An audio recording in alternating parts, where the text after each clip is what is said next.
ache.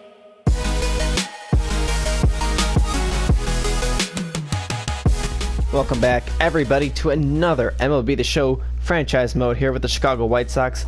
It is the start of the 2020 season here in spring training. So, as you guys saw, as we finished off last episode, we finished our roster. So, I will just take a quick look at it. You guys can pause it and see what the spring training lineups are. They're gonna change as players are sent down. We take a look at the pitching rotation as it starts. We have 6 guys here, and we'll have 5 guys on the bench and 2 starting pitchers. The starting pitchers are going to rotate with the guys starting already, and the bullpen's going to rotate in and out, so that way people get an even amount of playing time. So, let's go ahead and sim a little bit further down and see who's getting sent down, who's staying up.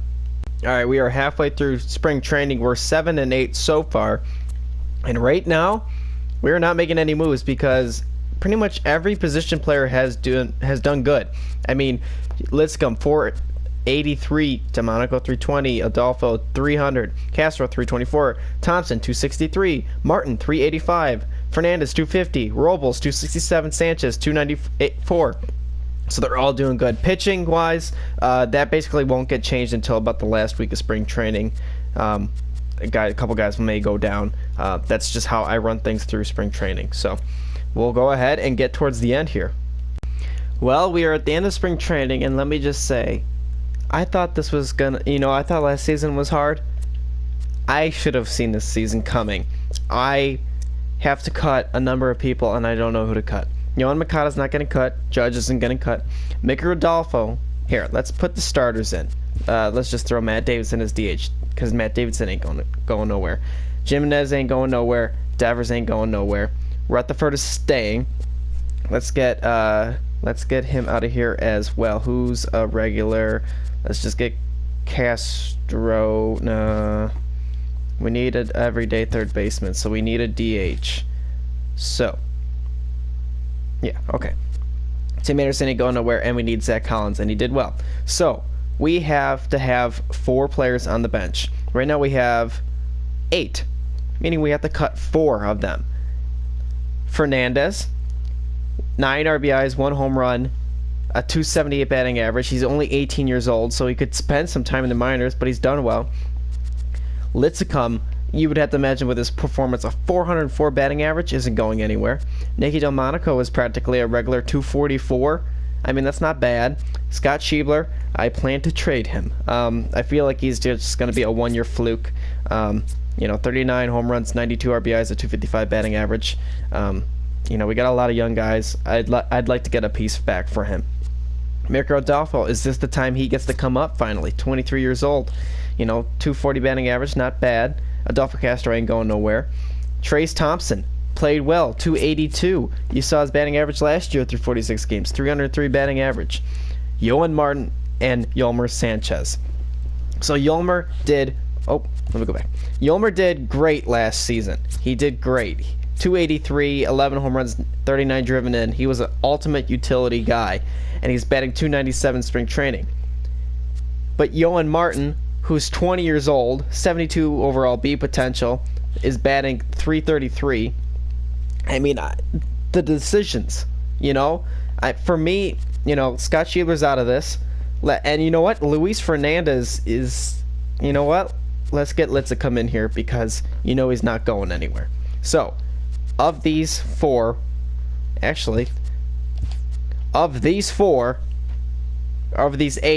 of them have to go.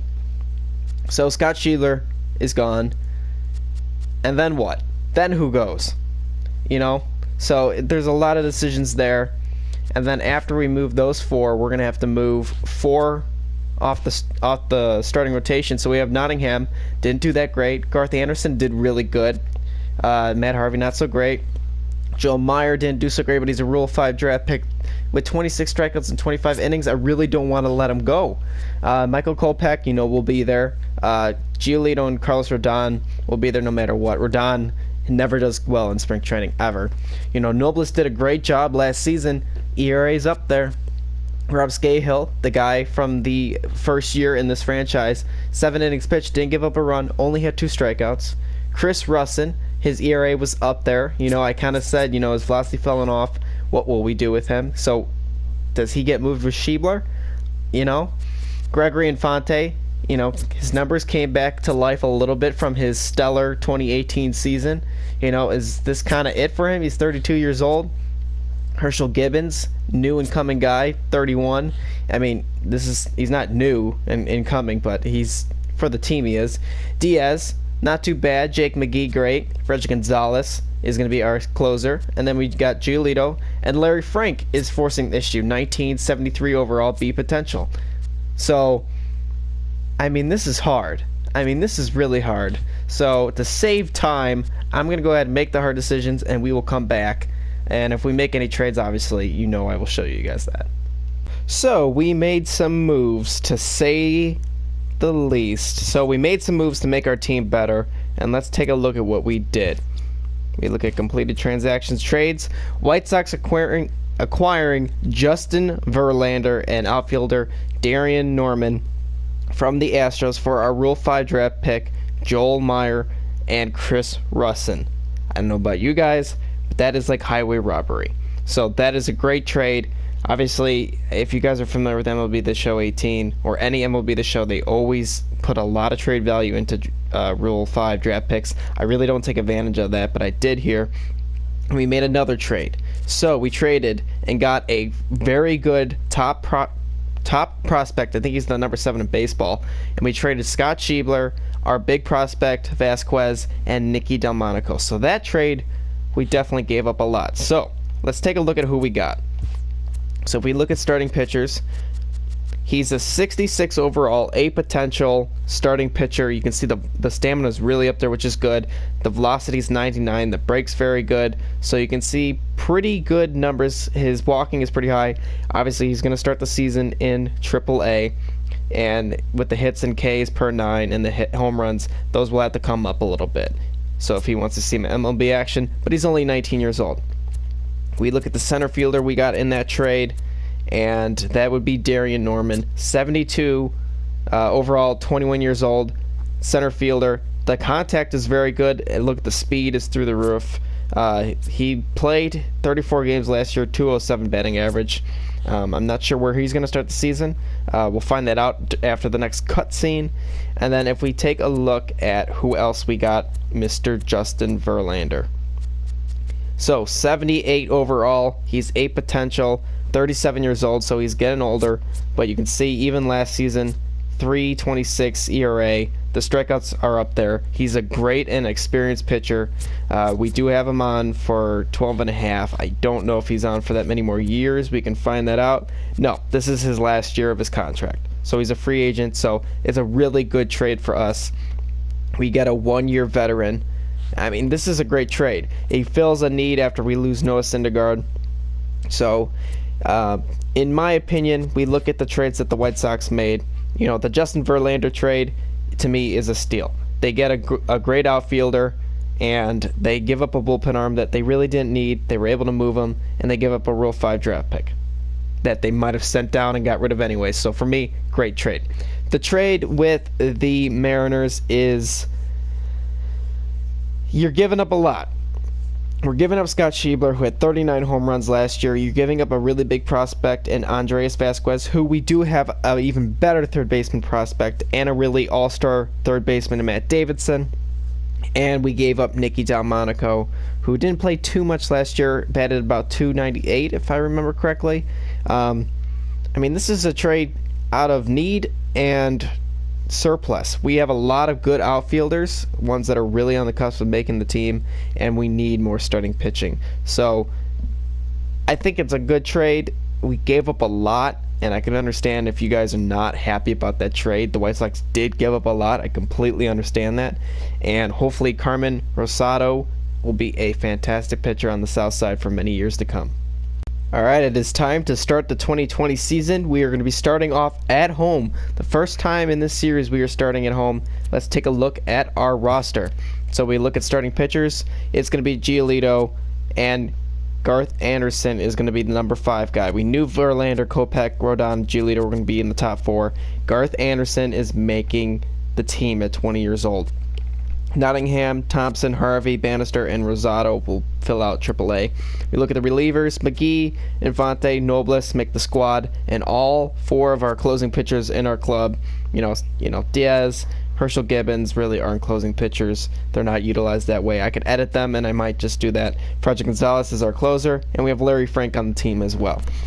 Catchers, you already knew him. Castro, Collins. First baseman, Devers is the only guy there. Yohan Makata and Sanchez will start this season in MLB. Martin will start in AAA. I'm erring on the side of caution here. He's only 20 years old. He can always be called up if we need him. Big thing here is Luis Fernandez is making the team. I believe he's the number 2 prospect in baseball. He's making the squad right away, and he's going to be DHing against righties, which is pretty big to be on the starting rotation like that, or the starting lineup. Shortstop, Anderson, Litzicum, no surprise there, especially with Litzicum's stellar. Even last season he did well. 36 games, 321 batting average. He's a guy to look out for.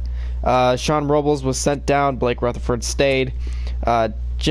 Jimenez and Thompson, I can't speak English. Norman is going to be sent down. He was batting in the 300s in spring training as well through 39 at-bats, I believe. We're going to let him stay in AAA. Thompson, I'm feeling a little confident about that. Maybe a reason why we didn't do so well in the last postseason is because we have a lot of inexperienced guys in the postseason, so a little bit of veteran leadership there, and that is a big reason why I got Verlander, is for that reason. And then in right field, Judge is the only right fielder there. Dolfo and Rosales are going to be in AAA, so we have a lot of good guys. If we need to make a call-up or if someone gets hurt, we're not that far away. DeAndre Nottingham, if he does well and Garth Anderson doesn't, you could very easily see a very good call-up in April or May. So let's go ahead and get today's game started. But before we do that, I'm on a tangent. Let's go ahead and look at the schedule for the 2020 season so you guys can point out any games you might want me to play. We're starting home at Cincinnati. Then we are at home against Cleveland. Then we go on the road, Kansas City, Minnesota, Baltimore, Tampa Bay, Cleveland, again at Cincinnati for the 3rd time in this series. Away at Tampa Bay, Boston, away at Cleveland, away at Oakland, Los Angeles Angels, Minnesota, again Angels but at Anaheim, Kansas City, Texas, the Yankees, Toronto. I'm pretty sure I'll play a Toronto game. I haven't played Toronto yet in this series. St. Louis, Minnesota, Houston, again away at the Yankees. We're in Pittsburgh, Oakland, Boston, Seattle, and then the All-Star game, which I don't know where that is at. Then we have Toronto, Cleveland, Minnesota. We're away at Houston. Good chance I'll play that. I don't think I've played at Houston yet in the series. I might have, but I can't remember. Some more Detroit, Pittsburgh, Kansas City, again at Baltimore, and then we move into the final season. And we finished the season with the Chicago Cubs. We finished the season with 3 in Wrigley. How about that? Did we play the Cubs at home? I don't recall seeing them. Let's take a quick look, because I don't recall seeing the Cubs. I don't see them there. Oh, whoa, whoa, whoa, whoa, whoa, whoa, whoa. What just happened? Why did it just start simming? Okay, well, the games just started simming themselves. You guys saw that. I didn't do nothing. See, now this is what I'm talking about. This is exactly what I'm talking about with the game losing its crap. I don't know what's going on, because, I have this all recorded. I didn't do a damn thing, and it just started simming itself. Thank God there was an injury, because we might be in September by now. Let's see if we can finish out the schedule without finishing the season. That really sucks that we're not going to start the home opener, and we start the season 0-3. Alright, let's just take a quick look at that. This game has been really annoying lately. 17 hits given up by the Sox. You can see Judge was 2 for 3. That's a highlight. Fernandez went 2 for 4, so he got his first major league hit. Unfortunately, we didn't get to see that. Giolito made 5 innings. Nobles, you can see, didn't do too well. He's on the DL now. Let's look at game 2. Let's see how they did. Judge 2 for 4. Pretty good. Fernandez 2 for 3, so he's doing well. Let's look at pitching. Rodon, oof, not very good. Nobles did all right here with 2 walks in an inning and a third. Diaz did okay, and Frank did well again.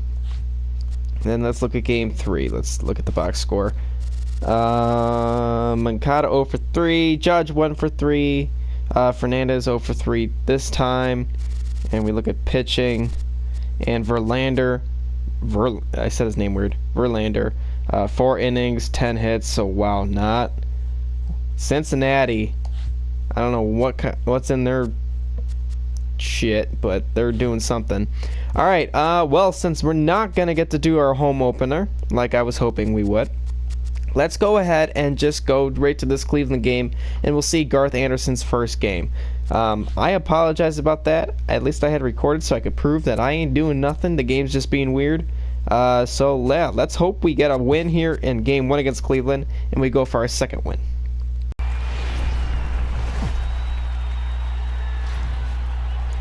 Welcome everybody, for the first time here in 2020, to Guaranteed Rate Field. It is the 4-0 Cleveland Indians versus the 0-4 Chicago White Sox.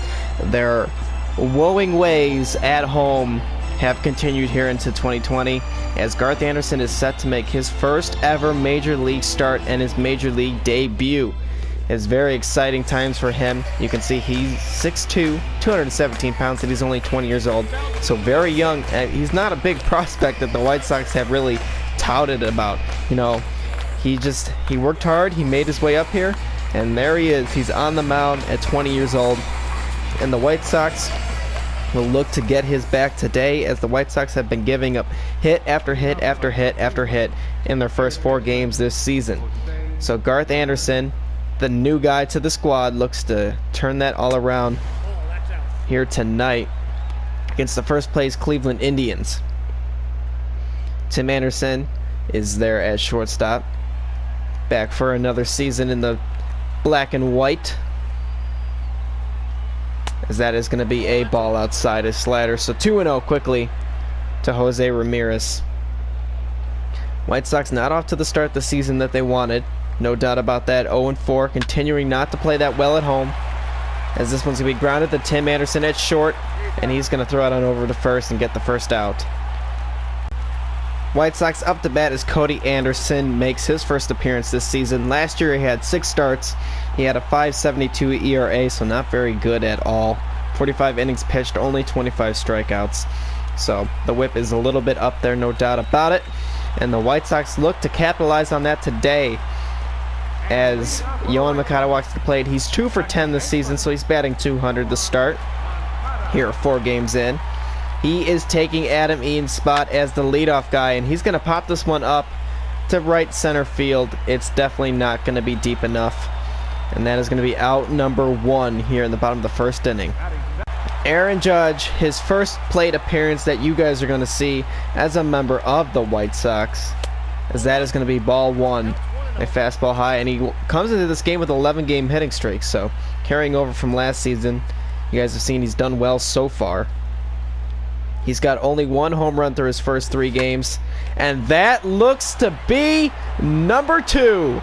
It's back to center field, and it's, oh my god, it's not deep enough. It was close. It looked like it had some good oomph to it, but no turkey slices for Aaron Judge. Josh Harrison over from the Pirates. I believe that was his last location. He might have been in a different location, but he is here with the Cleveland Indians now, and he's with the first place Indians.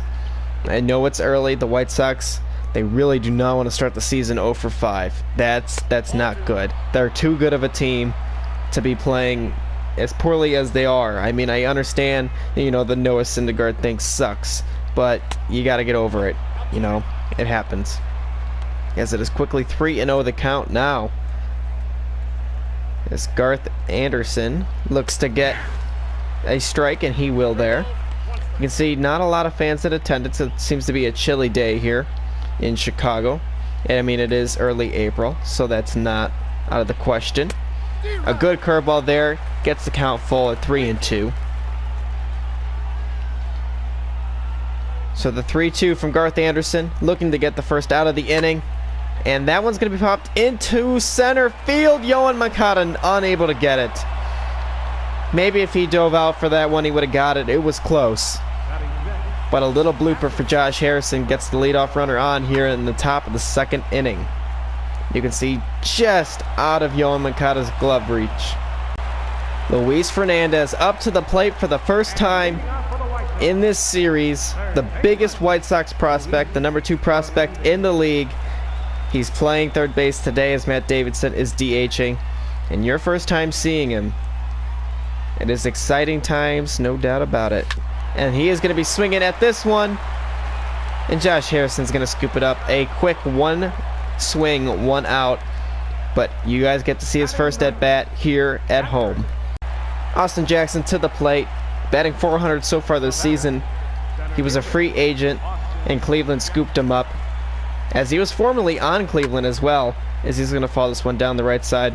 Austin Jackson, as I have mentioned in a previous game, he's really known for his glove, but the last couple seasons here, he's really put up some good offensive numbers, as that one's going to be off the plate. Garth Anderson hasn't given up any runs so far in his first 3 innings pitched. That 5th starting rotation spot is one that is going to be fought for by a lot of guys, and Garth Anderson wants to not give it up. Doesn't want to see any competition, and Aaron Judge makes a great diving catch. Look at that. To end the inning here in the 4th, Aaron Judge lays out, and the White Sox fans are on their feet for a stellar play by the all-star right fielder. Eloy Jimenez up to bat. He's only batting 187 in this season, so his numbers from the playoffs last year have kind of creeped around. But he's got an opportunity here. Matt Davidson just doubled, and that could be it. They're going to send him. It's going to be a close play. They cut it off, and he is going to be out.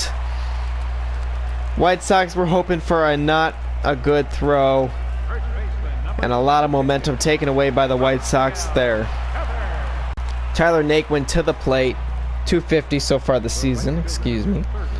I was explaining to Kayla about MLB shitting itself, as that is going to be strike 1. Garth Anderson here, scoreless through 4 innings, 4 1/3. Better than any pitcher on the White Sox rotation has done so far, and they got some pretty good names in their rotation. As this one's going to be hit to first, and now 2 outs here in the 5th. He's looking to go farther than any White Sox starting pitcher has done this season. Zach Collins to the plate. He's 0 for 1 tonight, as he is now the platoon catcher with Castro, and he's looking to do his job here. But this one's going to go right to Lindor. A little blooper throw to first. And that's going to do it for the 5th inning. Still scoreless here in Chicago. We go to the 6th with Lindor coming to the plate. Francisco Lindor up to bat. 0 for 2 tonight with a line out and a ground out. And Garth Anderson is kind of cruising along right now. He's feeling it. 59 pitches through 5 innings, as this one's, however, is going to get down. Judge is not going to be able to leap up and get that one, so leadoff hit here in the 6th. Aaron Judge walks to the plate, 0 for 2. He had that really big fly out in the 1st. He's got nobody out here in the 6th with Yoan Moncada at 2nd. As he's going to swing a little bit over that one, just a bit. I mean, he looks pretty good in that White Sox uniform. I don't know about you guys, but I'm definitely enjoying it. That you know, in a non-sexual way, I suppose. As that one's going to be fouled off to the right side. And now, well, it said 2 strikes. I don't actually really remember. Yeah. It said 0-2 on that previous pitch. More proof that MLB, and they're going to hold him. And that was a good hold. White Sox learning a lesson there. But another proof that MLB is just being all kinds of weird, as Aaron Judge gets his 12-game hitting streak. He gets another game added to that. But it was only 1 strike. It was 0-1, but the thing said 0-2. So I don't know what's going on with MLB right now. I don't really know. As Matt Davidson walks to the plate, he's got 2 runners on but nobody out. And that ball is going to be outside for ball one. So both fifth starting pitchers here doing well, as they're going to check back on Aaron Judge. He's not going anywhere, but they're checking on him. White Sox looking to be the first team to score here, as they just might. They will score one run, as thankfully there was no outs. Matt Davidson, you know, not every day you're grounding into a RBI double play, but the White Sox will take the run any way they can get it here in the sixth. Yonder Alonso to the plate, DHing tonight for the Indians, as Frank is in the pitch. Your first time seeing him here as well. And that is going to be a fastball, getting most definitely the benefit of the call. That one had nothing on the plate, as there is no outs here. Two guys on. And that is going to be a good fastball. 0-2 the count. You can see he's got a big curveball, and he's going to use it here, as this is exactly what the White Sox wanted. A pop-up in the infield. And now the White Sox have put themselves in a position to get an inning-ending double play, as Tyler Naquin's going to walk to the plate here. He comes back to the Cleveland Indians, and that one's going to be fouled off to the right side. You're going to see probably a lot of low pitches looking for that double play, and that is now 0-2. So Frank doing a good job here, forcing the issues, and another infield pop-up. 2 outs here in the seventh. Frank doing a good job. Larry Frank, I mean, he's 18 or 19 years old. He's showing complete composure with his pitches right now, as that one's going to be a slider. Nothing but strikes here, as he's mowing down the Cleveland Indian pitchers, or batters I should say, as a good curveball, but he ain't going for it. As this one's going to be hit to Moncada at second. He's going to take it to first, and Frank gets out of the jam. No runs surrendered. White Sox hold the lead at 1, and we go to the bottom of the 7th inning. Blake Rutherford up to bat, 0 for 2 tonight, as Chad Bettis is in the pitch. White Sox holding on to a 1-run lead, but they want more, no doubt about it, and that will do the start of hopefully a rally, as that is going to be a leadoff, or not a leadoff, a 1-out single here in the bottom of the 7th inning. Blake Rutherford taking an inside pitch down the line. You can see over the first baseman's head. That high leg kick. So 1 out here in the bottom of the 7th inning, as Tim Anderson is to the plate, as they look to be doing a wow. I'm very surprised they did not throw that ball to second and get the lead runner, because they had it, no doubt about it. So now Luis Fernandez walks to the plate with a big opportunity. He's got Blake Rutherford there on second base with 2 outs, as that is going to be a changeup, very hittable changeup, but a bit out in front of it. White Sox looking for another run, and they're going to check back on the runner, but he ain't going nowhere. Fernandez, the newest White Sox player, the youngest on the team, and he is going to take this one into right field, but right at Tyler Naquin. Nothing they can do about that. We go to the 8th, 1-0 White Sox. Michael Brantley in, as Jake McGee is on the mound.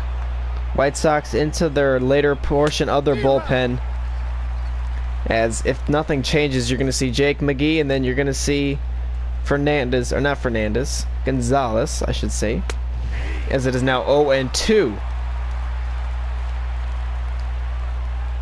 Michael Brantley, a big star for the Indians, going to ground this one to first baseman Rafael Devers for the first out here in the 8th. Aaron Judge to the plate, 1 for 3, and the White Sox find themselves down a run. A 2-run home run given up in the 8th. And now Aaron Judge with 2 outs, nobody on. You know he's trying to get that run back, but he's just going to get underneath this one. A little bit underneath. as that is the third out here in the 8th, and the White Sox look to close it down in the 9th so that the way they can come back in the 9th inning to try to take this game. Rafael Devers comes up to bat, and he is the White Sox last hope, as is the bottom of the 9th. 2-1 still, 2 outs. And you know he wants to get on base, but you know he's got one thing on his mind, and that is the long ball. One swing could tie this game right up. As you can see, he swung a little bit over that one. Good number he's wearing, number 17. I like that number. White Sox do not want to start the season 0-for-5. And he's going to check swing that one, but a good slider, lefty on lefty. And now Devers down to their last strike. The White Sox are down to their last strike. Cleveland Indians looking to go 0-5. And that pitch won't do it for them there, as that is a changeup inside. As Andrew Miller, one of the nastiest pitchers in baseball. It's so hard to go lefty v lefty on him, especially with that slider. You guys just saw it 2 pitches ago. And you saw it right there. Devers able to get a piece of it. But unfortunately, the White Sox are going to start the season 0-5. The Cleveland Indians start the season 5-0. And just definitely not what we wanted. You know, with the game starting to sim itself, you know, we really didn't. A lot of frustrating stuff so far. Hopefully the White Sox will be able to turn it around starting very next game. You know, I can hear it right now. There's going to be chants on the streets of Chicago for Mike Butcher's for his firing. I was trying to say resignation, but I still can't even say it. You can see the final box score, 2-8-0 for the Indians, 1-7-0 for the White Sox. They might have been a little tired like I am, which is why I can't even speak remote kind of English, but that is okay. Well guys, that is going to do it for this episode. A lot of frustratingness, a lot of bad English on my part. You know, we start the season 0-5 with the Royals. What more could you want? At least you can see the division isn't ultra competitive to start. You know, Twins 3-2, Tigers 1-3.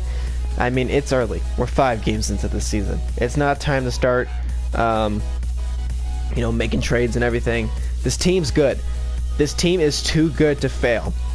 Moncada, Judge, Davidson, Jimenez, Devers, Blake Rutherford, Tim Anderson. Your top 7. All-star worthy. Look at your starting pitching. Lucas Giolito, amazing. Carlos Rodon, pretty good. Justin Verlander, one of the greatest pitchers in the last 20 years of baseball. Michael Kopech, he's only 23 years old still, and he throws the fastest of anybody. And Garth Anderson, a feel-good story. He hasn't given up a run in 6 innings. We've got a good bullpen.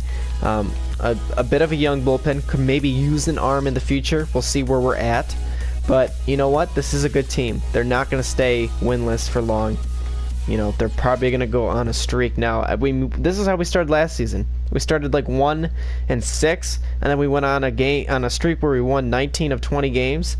So baseball is a streaky game, and we just need to get hot. We need to get our bats swinging.